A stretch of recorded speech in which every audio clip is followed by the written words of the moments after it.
Hello বন্ধুরা, সবাই কেমন আছো? আজকে দেখে নেব ইউ ভার্সেস দেম, মানে তোমার কি ফিলিংস আছে। আগে তোমারটা রেজোনেট যদি করে তাহলে অবশ্যই তোমার পার্টনারের ফিলিংসটা দেখবে। আজকে এই মুহূর্তে, যে মুহূর্তে তুমি ভিডিওটা দেখছো, যখনই দেখবে ভিডিওটা তখনই রেজোনেট করবে। এটা টাইমলেস রিডিং, তোমার সাথে অবশ্যই রেজোনেট করবে।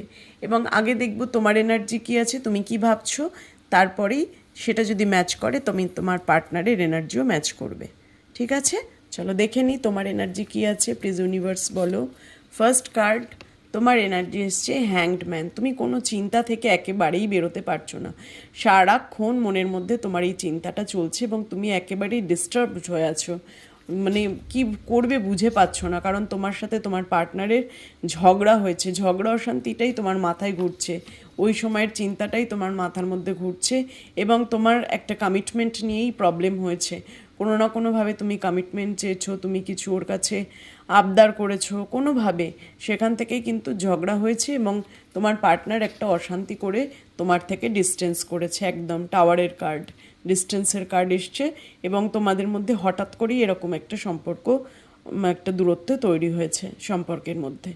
চলো দেখে নিই, এটা যদি রেজোনেট করে তাহলে তোমার পার্টনারের এনার্জি দেখবো। পার্টনার কী ভাবছে এই মুহূর্তে তোমাকে নিয়ে, প্লিজ ইউনিভার্স বলো। ফার্স্ট কার্ড এসছে দ্য ম্যাজিশিয়ান। তোমার পার্টনার কিন্তু প্রচণ্ড ম্যানুপুলেট করছে, প্রচণ্ড বুদ্ধি রাখে, প্রচণ্ড চালাক একজন ব্যক্তি এবং সে কিন্তু প্রচুর চিন্তা ভাবনার মধ্যে দিয়ে আছে।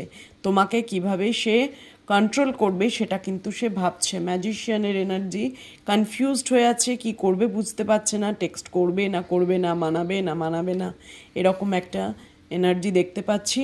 এবং সেও কিন্তু তোমার কমিটমেন্টের কথা ভাবছে। তুমি যে কমিটমেন্ট চেয়েছো, দুজনেরই হ্যারোফেন্ট কার্ড এসছে।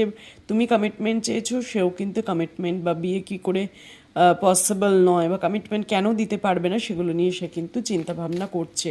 দেন আর একটা মেসেজ দেখবো প্লিজ ইউনিভার্স। দুটো চলে এসছে, দেখো এখানে একটা ইলিউশন, প্রচণ্ড চিন্তা এবং কি করবে বুঝে পাচ্ছে না।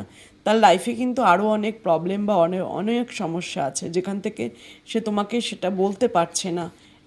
আর সে কিন্তু তোমাকে একটা অপেক্ষায় রাখার কথা ভাবছে, এখনও ডিসিশন নিয়ে উঠতে পারেনি এবং সে অবশ্যই তোমাকে স্টাক সিচুয়েশনে ফেলে দিয়েছে। এই মুহূর্তে সে কিন্তু নিজের উপর ফোকাস করছে এবং নিজে কি করে তার মানিটারি ডেভেলপমেন্ট করবে, টাকা পয়সা বাড়াবে, স্টেবিলিটি আনবে নিজের লাইফে, সেটা নিয়েই সে চিন্তা করছে। রিডিংটা ভালো লেগে থাকলে অবশ্যই মেসেজে, কমেন্ট বক্সে এসে মেসেজ করো। থ্যাংক ইউ ইউনিভার্স, কমেন্ট বক্সে লিখে যাও। সবাই খুব ভালো থেকো। ওম নমঃ শিবায়।